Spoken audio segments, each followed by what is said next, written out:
Ndewo. Taa anyị ga-ekpe ekpere n'Igbo. Anyị ga-ekpe ekpere n'Igbo. Ngwanụ ka anyị bido. Ezi onye nwe anyị na Chineke, ana m ekele gị n'ụbọchị taa. Ana m ekele gị maka ndị na-ele ihe onyonyo. Ana m ekele gị maka ezinaụlọ m, maka di m na ụmụaka m ndị na-enyere m aka n'ịkụzi Igbo a. Ana m ekele gị maka ọkụ eletrik.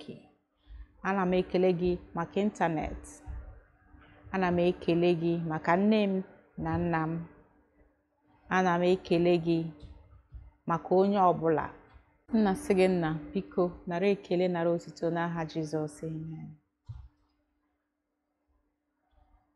Ị ghọtara ihe mkpere? Ị ghọtara ihe mkpere? Okay. So ekpere m ekpere maka gị na-ele ihe onyonyo. Ekpere m ekpere maka ezinaụlọ m. Ekpere m ekpere maka di m.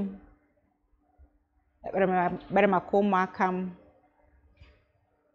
Ekpere m ekpere maka nne m na nna m. Ekpere m ekpere maka onye ọbụla. Nsị Chineke bi n'igwe nara ekele na otito n'aha Jizọs. Ekele, thanks, otito, glory. I hope you understood the rest because I was trying to explain. Yeah.